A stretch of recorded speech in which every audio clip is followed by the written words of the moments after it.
Hi, this is Jeff Kober, and we welcome you to this Disney at Work podcast. As you recall, Disney at Work takes ideas, inspiration, stories, insights from the happiest place on earth and brings them to your organization so that you can adapt those same ideas and principles and concepts back to the work that you do. We're so glad to have you here today, and we thank you for joining us. You'll recall that our last podcast was all about Disney Springs reopening. We did kind of a podcast, video, posts, pictures, all of that kind of stuff. Definitely check that out. In fact, be sure to check out our notes page for this. It'll give a link to that as well, but it shares all the things we're talking about today and links you to the things we shared last week.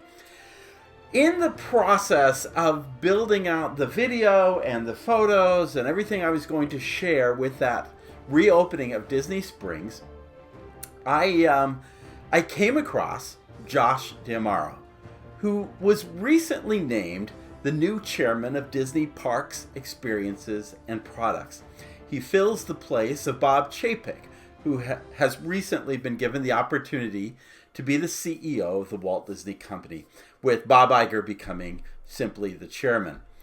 Josh and I had a unique, brief opportunity to chat while at Disney Springs.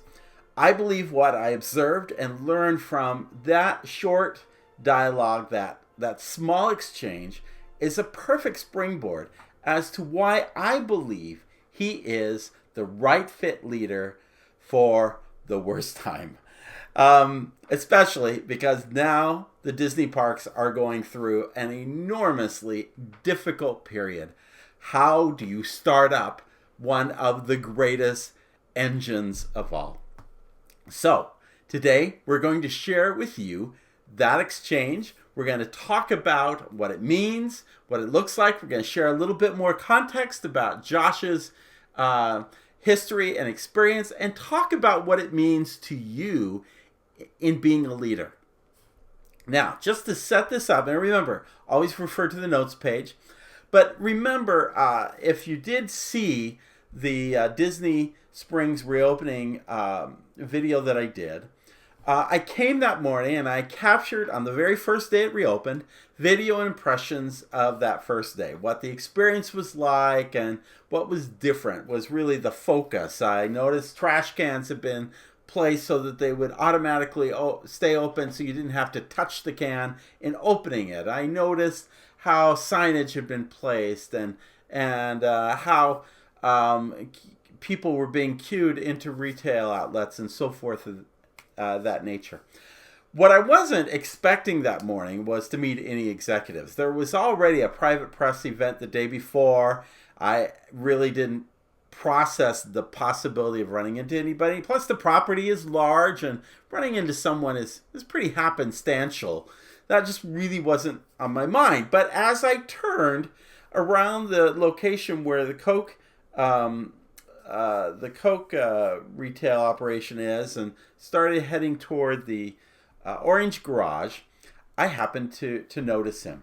And at first my inkling was, well, maybe I ought to get a photo of him for later use, because I'm also always referring to people on my posts, and wouldn't it be great to get a photo? But then I thought, oh, he's got a mask on. That's not really going to help for the long haul. And then I started to, as I was processing this, I noticed that he was quite intent on actively seeking out frontline cast members. He was going to each one individually, asking them, introducing himself, asking them what their role was, how it was going on the first day, so forth, which was probably all the more reason I didn't think I would, interrupt. He seemed to be kind of in the zone of his role, doing what he really ought to be doing as in this role that he now has. And so I started heading toward the orange garage, and then noted that he and the individual accompanying him were doing the same. And as he went up the stairs, I realized how many would call out to him, say, "Hey, Josh, how you doing? Congratulations on your new role." And I was a little surprised because, mind you, we've been in a pandemic for the last umpteen months. And he's only been here since October, having come from Disneyland. I thought, this is pretty impressive that even frontline people, and let me tell you, I know a lot of front people have not known who was running the place. So I thought that was kind of impressive. Moreover, I just really thought, this guy seems approachable. So I thought, why not? I'll approach him and ask him a question. Now, mind you, when you listen to this video, in just a minute, I'm going to play the audio of it, and you can go actually see the video on the notes page. Just know when you play it, I look like a buffoon. Keep in mind, I wasn't planning on asking him a question. I hadn't really thought through what I'd ask. And I couldn't think of the word that I wanted to say. So the first 30 seconds is practically spent trying to figure out, having him try to figure out what I was trying to talk about. And you might just say, well, of all the things you're going to talk about, don't you want to ask about when the parks are going to reopen or when the cruise line is going to start sailing again? Well, mind you, I would have loved to have been the person to have scored the answer to that question. But let me just say, I've been around long enough to know that answer, that response, that moment is not going to come in an off-the-cuff conversation on the side. So I knew that, but I did know that there was something I might just ask about. And so this is the audio of the video in which I interviewed Josh. Please listen. Josh, may I ask you a question? I understand that you're, what do you call it? The name tag? Not the name tag, but the little lapels on your coat are actually made from the leftover pieces of Disney cast member costumes. That's absolutely true. I love that. I think that is so awesome. You want to hear the story behind that? Yeah, please. So when I left the Disneyland resort, Yeah. I love that place. I love this place as well. But You're going to love all the places right now. Congratulations. Thank you. I appreciate that. But my team gave me, each gave me a gift that was an actual piece of a cast member costume to make a pocket square. And I had everything from the trumpeter on the band? From the band to custodial, which I still wear today. But each is a cutout, and I wear them as pocket squares when I have a jacket on all the time. I love the cast. I love it. I think it sends an incredible message, and it just flattens the organization in a very subtle, really. Now what you have to do is get somebody to sew new masks for you out of all the leftover costumes. I love your mask. So, yeah, that's for my wife. So, hey, thank you so much. Congratulations. All right. So, the word of the day is pocket squares. That's what I was trying to think of. And I know I come off stupid not having remembered the word or phrase, but that is what it is. It's a pocket square. It's a little thing that goes in your pocket. And I was so impressed that I'm telling you, I got so much out of that simple observation and that moment that I had to talk to him. Let me share with you what I got out of those few minutes I spent with him. First of all, he walks in the shoes of the guest. Now, that's the antithesis of the word bureaucracy. If you're not familiar with the etymology of the word bureaucracy, bureau is the French word meaning desk, and the cracy is the Greek meaning to govern or rule. So essentially, bureaucracy means to rule or govern from a desk. Let me tell you, what does not work with bureaucracy is ruling from the back of a desk. You have to be out there. You have to be in the trench, and no place is that more obvious than in the Disney parks. That's why I've posted many times, I'll try to include it on the show notes, that picture of Walt Disney taken, black and white photo of him doing what we refer to in Disney traditions as the Disney dip, bending over, picking up trash, and putting it in the garbage. You know what? Here is a studio mogul. Here's one of the most respected, creative entertainment icons of the 20th century, and he's picking up trash in his own park. He could have easily had 20 people around him and said, go get somebody to pick this up. But no, he dips down, picks up that trash and puts it away, which is one of the things we teach on day one of Disney traditions. Everyone picks up trash. If you haven't heard me share this story before, my traditions trainer, Claudio Diaz, great guy who I've known many years, but I didn't know him until the day I actually did this traditions. He was a traditions guy. I remember him leading us into the Magic Kingdom. I remember us standing in front of the partner statue in front of Cinderella Castle. I remember while we were taking it all in, Claudio was busy picking up cigarette butts out of the planter and throwing them away. That is modeling the expectations you have, which is the second thing, by the way. Beyond everybody picks up trash, now everybody wears a mask, okay? That's what Josh was doing. If you see the video, you'll see Josh is wearing a mask. He models what he expects of others, both the guests and the cast members. It's not easy. It's not fun. Nobody wants to do it in that hot sun, but knowing or believing that this is in the best interest of everyone in terms of spreading, preventing the spread of COVID-19, they have decided that we all need to wear masks. And what does he do? He models that expectation. Now, I don't want to get political here, but I just want you to look at some of the people out there who think they are big and important and in very key positions in our world. Are they wearing a mask? Do they model the behavior? That I saw from Josh D'Amaro, modeling the behavior. Third, he's out there building relationships. He's out there, and by the way, he just got the promotion. He's now going to go back to California. He's now going to be in the Team Disney building. He's never going to see that kid who was sweeping trash down the street. He's never going to see them again. He's never going to see that cast member who called out to them again. It doesn't matter, but he stops and he takes the time to build relationships and nurture those moments with cast members. That is huge. I do not know anyone who is successful as a leader who does not create results by effectively building relationships with others. That's the combination. I talk about it in my book, Disney Leadership in You. Leadership excellence is attaining results by working effectively with others. And there he is, building those relationships, encouraging others. Fourth, he doesn't allow himself to be entouraged or managed. There wasn't a big team of people managing him right then and there.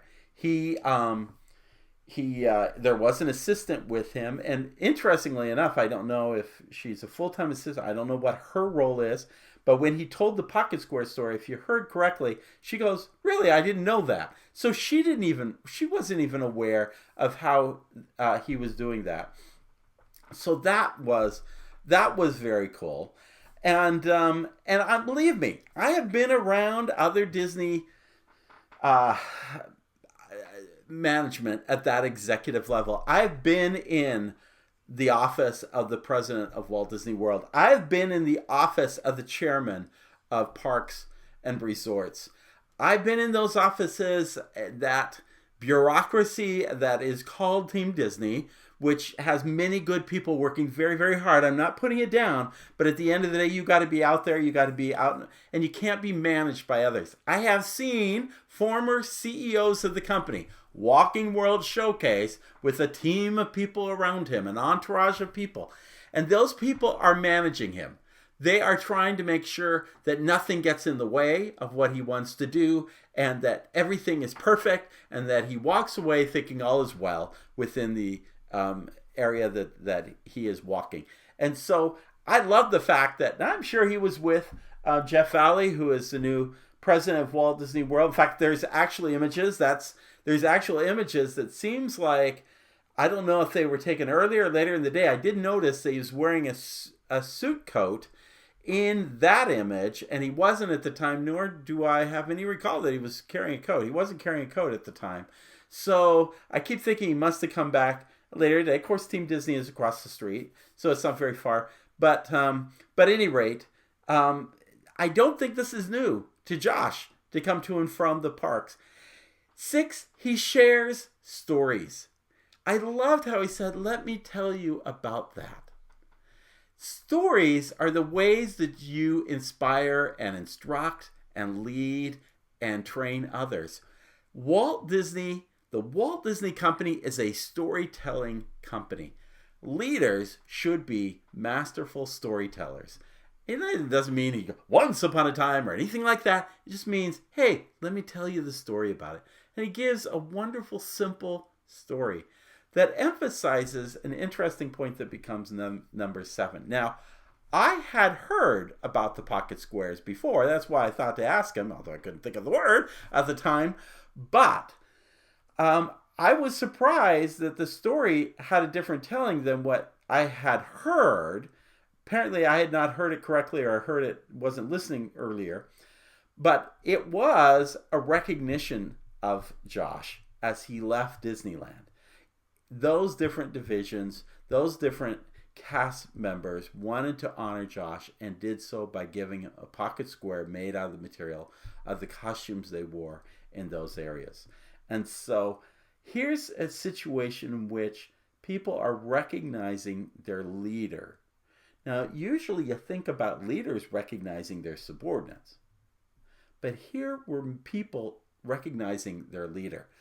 Boy, I say this in the video. This is a great story about flattening.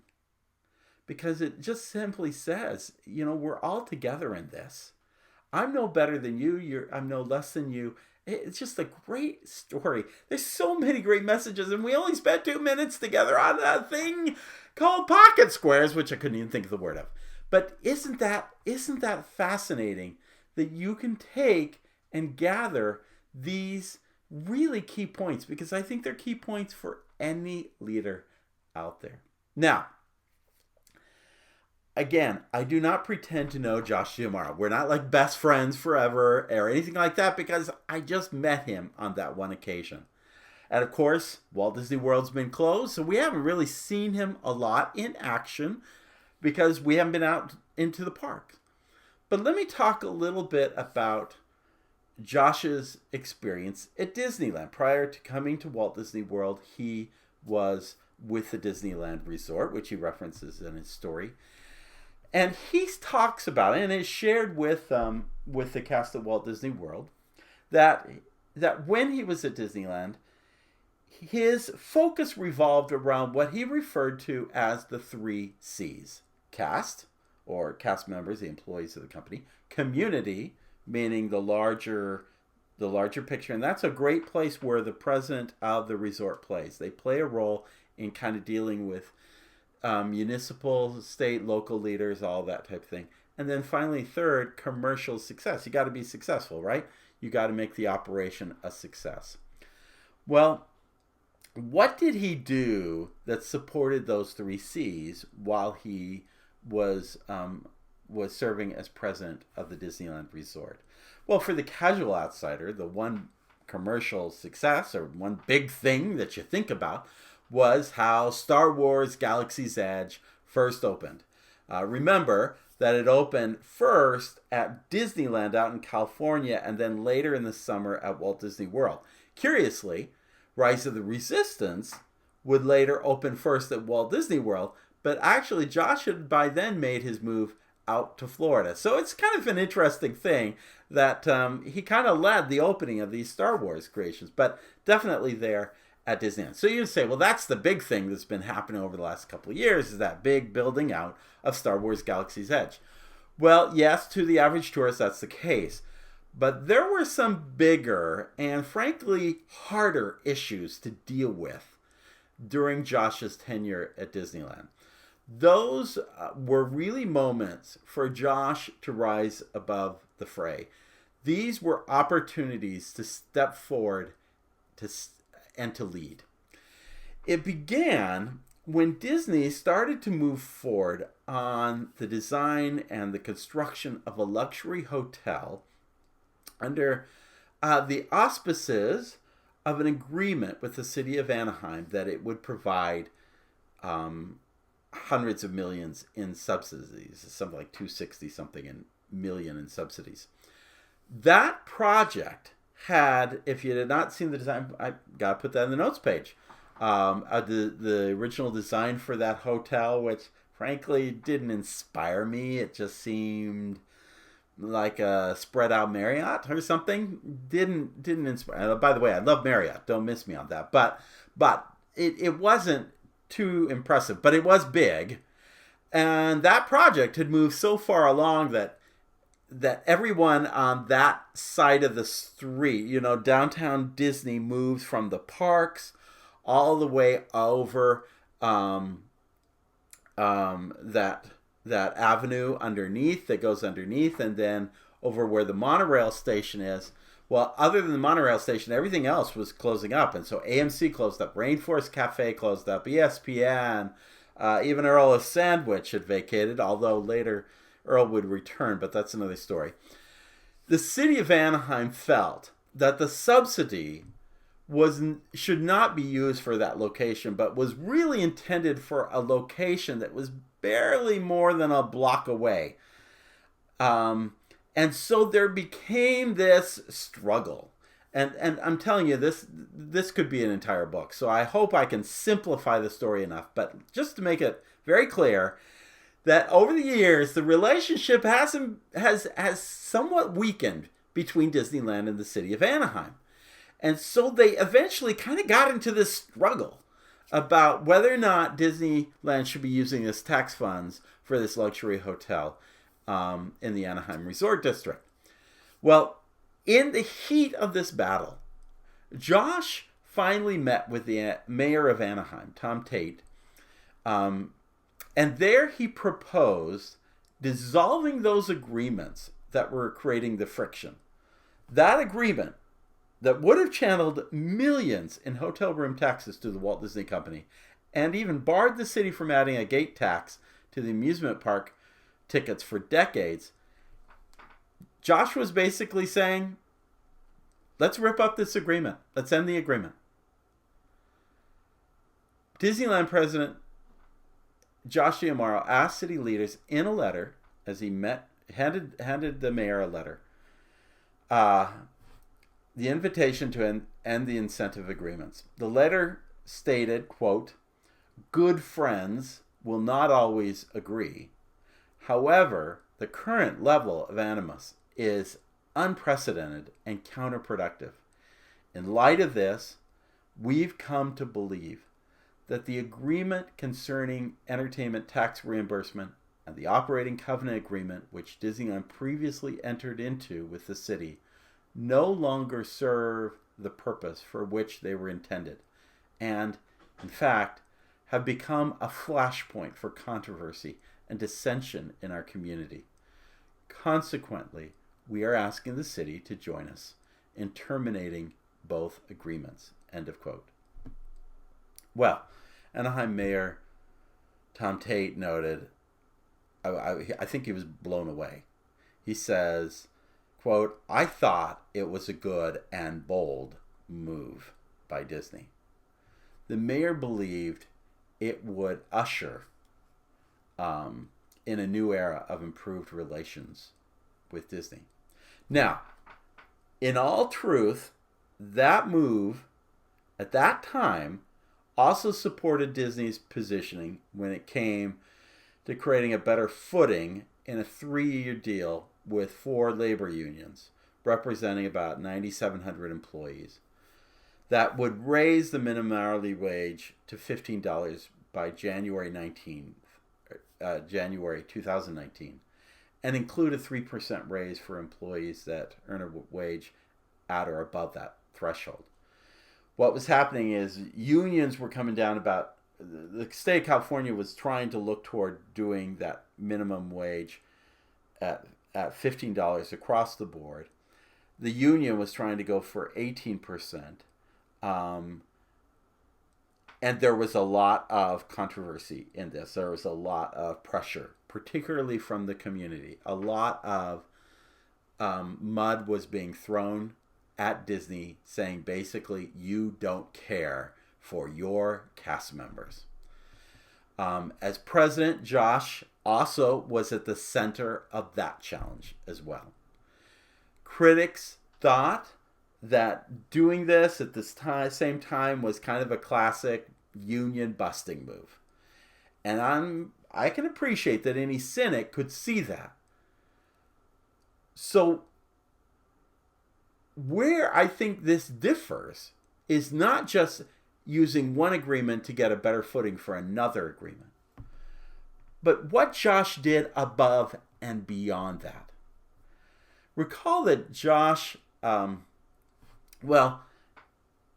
this is what Josh did during that same time. He got on board and became a big advocate for the Disney Aspire program.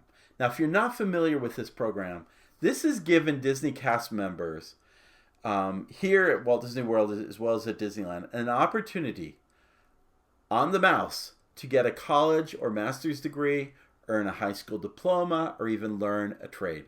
Tuition, school, books, and so forth. This is a huge program. Thousands of cast members, tens of thousands of cast members are involved in this program now. And it is an opportunity to raise the level of the employees in this area. Josh also became a big champion against homelessness with a group called Chrysalis. Chrysalis is a nonprofit organization. It focuses on changing lives through jobs. So Josh got on board to that program, said, hey, cast members, let's all volunteer. Let's support this organization. Not just donations, but volunteering efforts. Some have come out to help train and provide programs. Others to help the homeless improve their resumes and work with them to get jobs. In fact, actually, some have actually come from that program to actually become effective cast members at Disneyland. So that too has happened. Since then, he has continued on that same promise as he's come to Walt Disney World by revealing plans for improving cast member morale by injecting millions of dollars and upgrading things like backstage common areas and break rooms. And let me tell you, some of those break areas, they needed attention. Now, I don't want to say this is, and I believe Josh would be the first to say this, this is not the Josh show by any means. But I do want to emphasize that these kinds of things, working with a homeless organization, focusing on helping Disney cast members get an education, working to improve work conditions, those are the kinds of things. They are not the things that happen behind a desk in trying to come up with some union agreement. Let me just say this about unions, and I've said this many a time in programs I've done. I am not one way or the other with unions, but I will tell you this. If you truly want to succeed in getting greater influence than the unions have, try showing that you honestly care more about your employees than the union does. When you can exemplify that kind of care and sincere commitment and real respect, then let me tell you, generally speaking, you will end up having better success in dealing in that arena.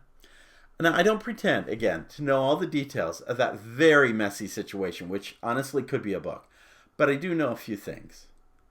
Cast members in Anaheim are paid better than they were before. Opportunities for them have dramatically increased. And the city of Anaheim and Disneyland are on a better footing in terms of a relationship. Again, all because of Josh? No. But I do believe that the same man who was walking among all those cast members the other day at Disney Springs exhibited the same influence when he was on the West Coast. And by the way, what's the fruit of that? Cast members coming to him as he leaves Disneyland with pocket squares from their costumes. In an interview with the Orange County Register, Josh shared, quote, "Before you can affect change, you have to listen. It all starts with a hello in the hallway. Look me in the eye. Don't judge me on the position or the costume that I am wearing. Be a human being and have a conversation with me. From a cultural perspective, it literally starts there." End of quote. Did I mention that when Josh DeMorrow was introduced in the Eisners, Disney's Eisners is the magazine at Walt Disney World. So when he came in November and joined the Walt Disney World family again, he came home because he had been with the Walt Disney World years before. On the cover, it says, "Welcome home, Josh." And then underneath it, it says, "Follow Josh on Instagram." And he gives the address. Now, I have never seen that among, well, I'm not even sure that most of the previous presidents of Walt, and many of them were really good. Many, especially including his predecessor, George Caloris. But most of them, I don't think I even had an Instagram account. Let alone put it on the front page of Eisner's so that anyone could reach out to the president of Walt Disney World. And by the way, you now have the ability to reach out to the chairman of Disney parks, resorts, and so forth. I just think I think these are signs of good things to come. And I, for one, am just thrilled to see this kind of leadership step forward. Now, when I say it's this kind of leadership stepping forward, in my notes page, I have this model. It's 3 circles, and they overlap. And those 3 circles reference 3 kinds of leadership: positional leadership, spontaneous leadership, and personal leadership. Let me walk through all 3 of those. Positional leaders, well, those are the kinds of people many typically think of as leaders. They're the ones in charge.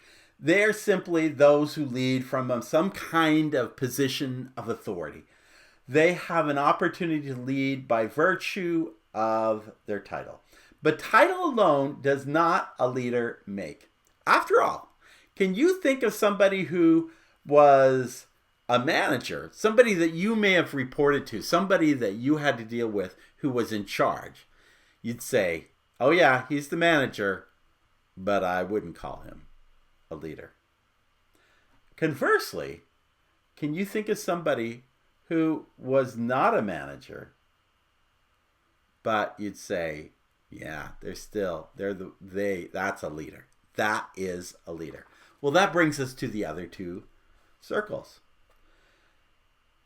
Personal leaders accept responsibility and act consistently to do their work as best they can every day. This is kind of at the other end of the spectrum, because I know so often when we think leaders, we think, those in charge. What makes you a leader is not being in charge. Let me emphasize this. What makes you a leader, especially a great leader, is not being in charge. It is usually more around influence. This may be the individual 2 cubicles over from you. That person isn't a manager, but they're always there to stay late when necessary. Or maybe they're the ones who remember your birthday. Or simply they get the job done well every time. Organizations that thrive not just because they have great positional leaders at the top. They have tremendous personal leaders throughout. Let me talk about the 3rd circle, spontaneous leaders. Spontaneous leaders take initiative and see opportunities to lead in times of greatest need. Perhaps there's no better example than the many men and women who lost their lives helping others out on September 11th of 2001. Though many were running out of the World Trade Center that morning, several ran back in, uncertain, but knowing that people needed help. These are leaders whose greatness emerges during moments of crisis. Oftentimes when you think of, say, a great president, you think of somebody like George Washington or Abraham Lincoln.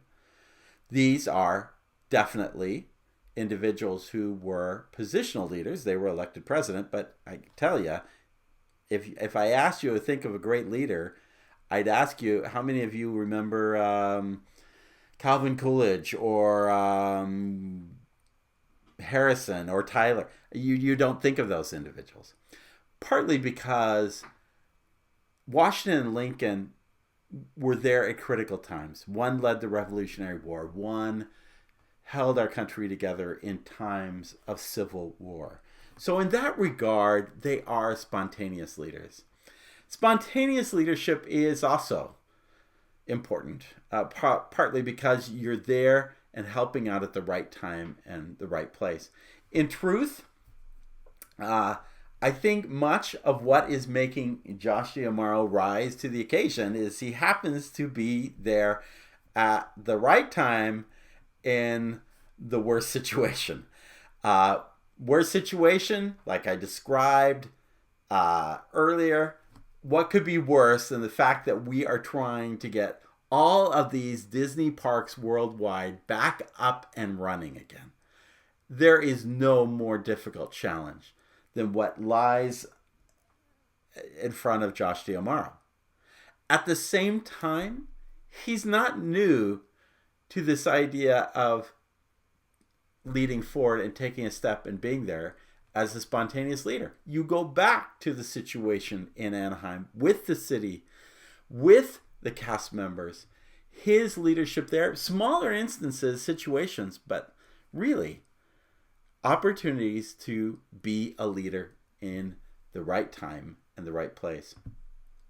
In my book, Disney Leadership and You, I emphasize that leadership is attaining results while effectively working with others.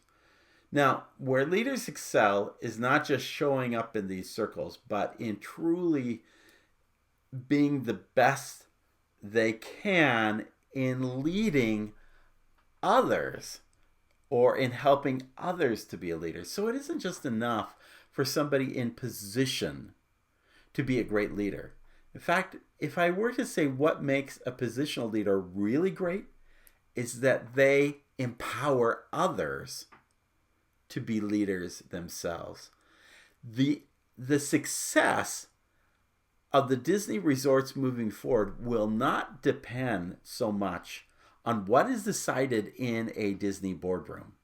Rather, it will depend on the power and the effort and the courage and the hard work that Disney cast members on the front end and throughout the organization will have to put in order to make these parks rise again.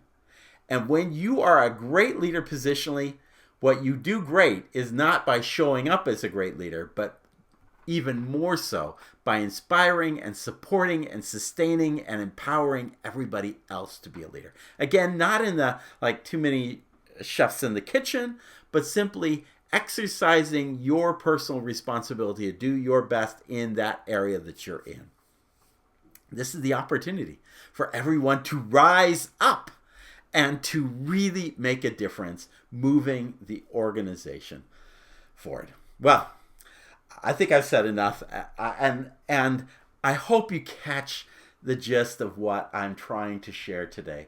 Let me just, again, as all Disney at Work podcasts have, we provide you souvenirs for your organization, and you don't even need an annual pass to get a discount for these because they're all free.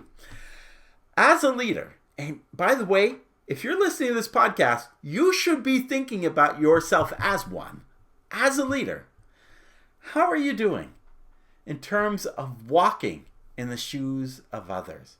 In terms of modeling the expectations you make on those around you?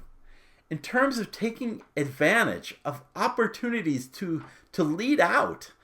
In terms of attaining results? by effectively working with others and in sharing stories that inspire and build and engage and empower and mobilize others to become the best leaders they can be. Those are our opportunities. Disney's chapter will eventually get written. But what about your chapter? How will you write that one? Well, there's more insights like this, not just from one leader, but nearly 100 leaders that have defined the Walt Disney Company over the years. From Walt Disney to Imagineers to animators to performers to secretaries to frontline people, the company's success has been made real by the labor and the leadership of not just a CEO, but of so many. So if you get a chance, reach out to my book, Disney Leadership and You. I'm not here to plug a book, but I am here to say, if you really like these ideas, then this is going to give you so many more, because there are just stories after stories after stories of people who have helped make the Disney Company a reality. And in each story, there's a message back to you about how you can be a better leader in creating results by effectively working with others. Thank you so much for joining us for this Disney at Work podcast. And thank you to Josh. He'll probably never hear this podcast, but thank you for modeling great leadership. Thank you for just taking time to answer a question from a silly guy asking about pocket squares. To all of you, I hope you have a terrific week as you find new ways to lead. And in the words of Sinbad from his storybook voyage, always remember, follow the compass of your heart. Have a great day. We'll see you real soon.